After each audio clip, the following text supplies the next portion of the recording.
muchas veces cuando nosotros hablamos de factor de potencia y de coseno phi tendemos a confundirnos y a pensar que es lo mismo.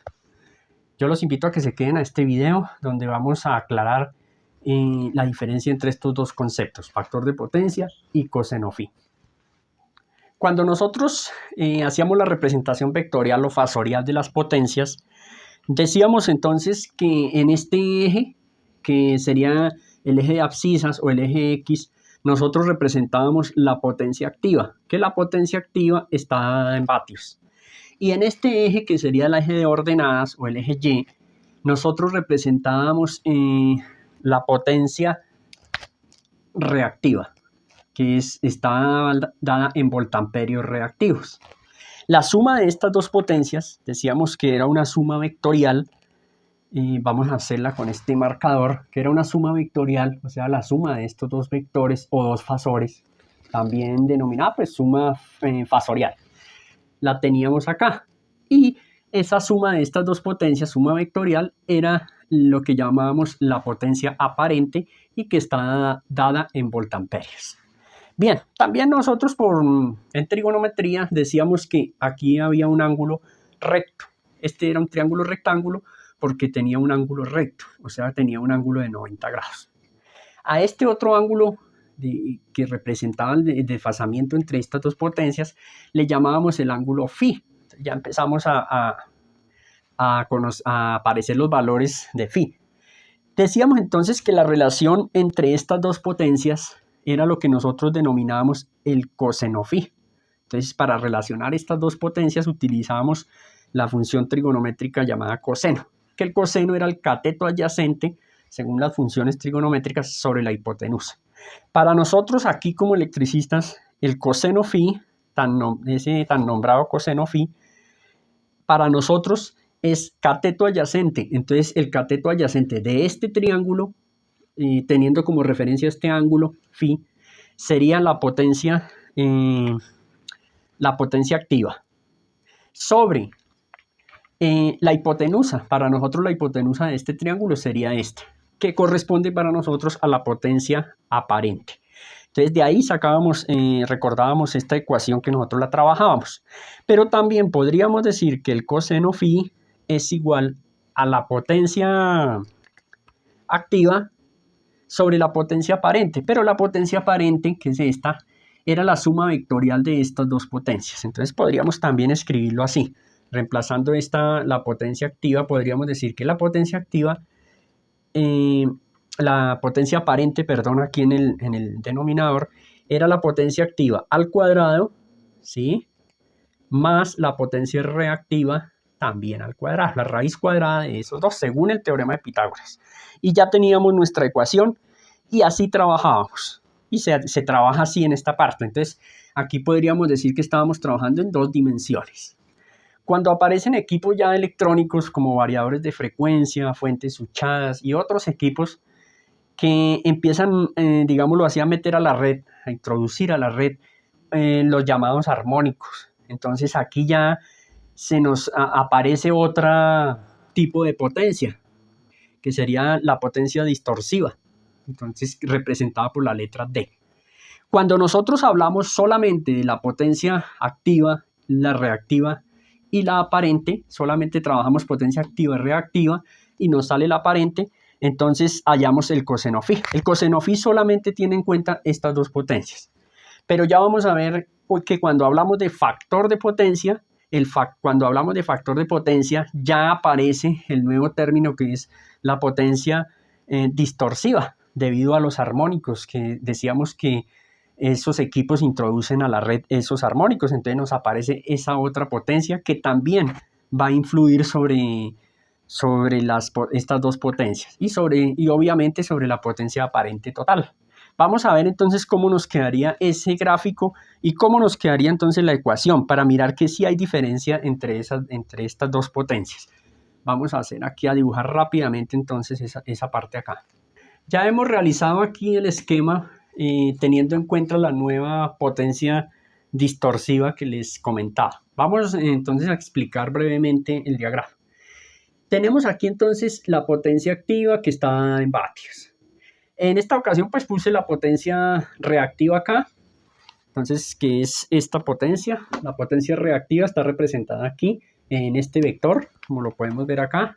Este vector nos representa la potencia reactiva que está en voltamperios reactivos. Y aquí la nueva potencia la representé, observen que ya es tridimensional estas potencias. Entonces la nueva potencia es la potencia distorsiva representada por la letra D. Y es este vector que tenemos de aquí a acá, este vector que está representado de aquí a acá. Ya le hice punteadas las líneas tratando de formar un cubo para que vean como las 3 dimensiones de las potencias. Entonces ya aquí tenemos una nueva potencia, diferente a lo que teníamos acá, que era en 2 dimensiones. Aquí entonces ya los cálculos van a ser de la siguiente manera, muy semejante. Pero entonces aquí ya vamos a hablar entonces de factor de potencia, que el factor de potencia es igual a la potencia activa. Eso se mantiene igual, aquí como lo teníamos acá, hagámoslo con los colores respectivos, a la potencia activa sobre la potencia aparente. Entonces vamos a sumar acá. Hasta ahí llevábamos igual. ¿Dónde cambia? ¿Cuál es la diferencia entonces? Vamos a decir que factor de potencia es igual a la potencia activa y reemplazamos la potencia aparente. Entonces, en este caso, la potencia aparente va a ser la raíz cuadrada, vamos a observar bien, de la potencia activa al cuadrado, la potencia activa al cuadrado, más la potencia reactiva al cuadrado, más la potencia distorsiva al cuadrado. Observen que apareció ya aquí la suma de la potencia distorsiva, pero es una suma vectorial, ya en 3 dimensiones como lo vemos acá. ¿Dónde nos quedaría entonces aquí la potencia aparente? Encerremos aquí la fórmula, la ecuación general. La ecuación general. ¿Dónde nos quedaría entonces aquí la potencia aparente total? Entonces vamos a trazar una línea de aquí a acá. Esta sería la potencia aparente total. Mírenla aquí. Reteñirla bien para que nos quede claro. Esta sería la que representé aquí como potencia aparente total. ¿Qué sucedió aquí con respecto a acá? Aquí no teníamos en cuenta los armónicos. Aquí sí ya los tenemos en cuenta. Observemos lo siguiente aquí que es importante. Si nosotros no tuviéramos en cuenta los armónicos, esta potencia aparente sería menor. Entonces observen aquí, miren. Haríamos esta suma tal como lo hicimos acá. Solamente sumaríamos estas dos potencias. Pero observen que al sumar la otra potencia, esta potencia aparente se crece, o sea, se hace más grande. Entonces, como conclusión, ahí está la diferencia. Entonces vean la importancia que tiene para nosotros hoy en día incluir esta nueva potencia distorsiva a los circuitos, porque ya entramos en consideración y ya sabemos que la potencia aparente va a aumentar.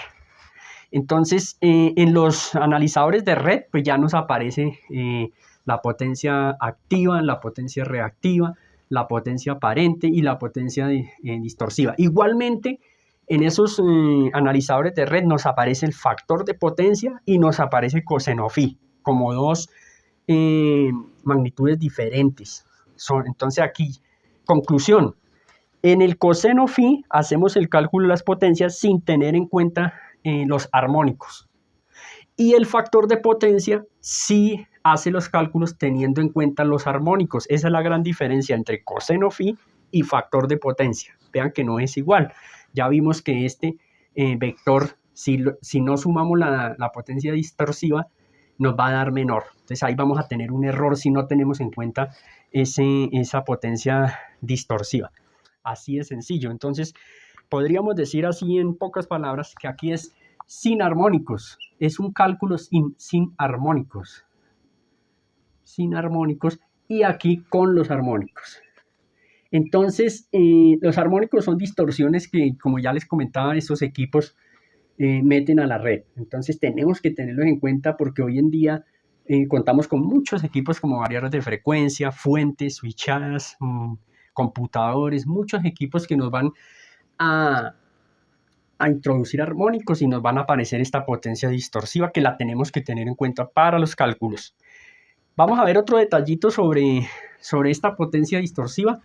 Y ya terminamos con eso la diferencia entre coseno phi y factor de potencia. Tenemos estas tres gráficas y quiero que observen lo siguiente.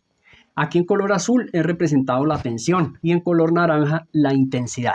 Recuerden que la potencia es la tensión por la intensidad. Acá, por tensión por intensidad. Entonces, ¿qué podríamos concluir de estas tres gráficas? Observemos bien la primera gráfica. Aquí en la primera gráfica, cuando coinciden en fase y en frecuencia, como lo estamos viendo acá, vamos a llamar a esa potencia, le vamos a llamar potencia activa. Entonces le llamamos potencia activa, la representamos por la letra P. Entonces le decimos que es la potencia activa y se mide en vatios. Vamos a observar aquí la segunda gráfica. Cuando coinciden en frecuencia, pero no en fase, están desfasadas. Por ejemplo, en el caso de una bobina, que la tensión se adelanta, están desfasadas, pero coinciden en frecuencia. Entonces, ahí le llamamos la potencia reactiva. Entonces, es la potencia reactiva, ¿sí? Potencia reactiva que está, la representamos con la letra Q. Dejémoslo aquí que quede bien clarito. La letra Q y la medíamos en voltamperios reactivos. Bien, y la tercera quiero que la observen también detalladamente, porque aquí tenemos la siguiente característica. Cuando no coinciden en frecuencia, cuando no coinciden en frecuencia, observen que esta tiene más frecuencia que esta. Mientras esta da un ciclo, esta ya da 1, 2 y 3 ciclos. Entonces no coincide en frecuencia, se denomina la potencia distorsiva y la representábamos con la letra B, ¿sí? La letra D, distorsiva. La potencia distorsiva. Pongámosle aquí potencia distorsiva y la representábamos por la letra D. Entonces tenemos ya las tres potencias. Si nosotros sumamos estas tres potencias, nos va a resultar lo que denominábamos la potencia aparente. Bueno, aquí la representamos. Acuérdense que mantengamos el color para acordarnos. La potencia aparente, que era representada por la letra S. Potencia aparente. Escribámosla aquí. La potencia aparente y se daba en volta-amperios. Bien. Cuando nosotros sumábamos estas tres, ¿sí? Estas tres potencias, era lo que denominábamos entonces el factor de potencia. Bien, entonces la diferencia entre factor de potencia y coseno phi es que el factor de potencia tiene en cuenta toda la parte de distorsión armónica, como lo estamos viendo aquí. La potencia aparente entonces es un vector, acuérdense que es una suma vectorial, es un vector tridimensional, como lo habíamos visto en la figura, que está compuesto por la potencia activa, la potencia reactiva y la potencia distorsiva. Ese es el factor de potencia. El coseno phi no tiene en cuenta esta potencia distorsiva, solamente la reactiva y la activa. Ahí está la diferencia entonces entre factor de potencia y coseno phi. Invitarlos a que se suscriban al canal, agradecerles por todos los comentarios, que me llenan de ánimo, que han dejado ustedes, los likes, todo lo que me han apoyado. Agradecerles entonces y esperarlos para un próximo video con otro tema bien interesante. Muchas gracias y los espero en un próximo video.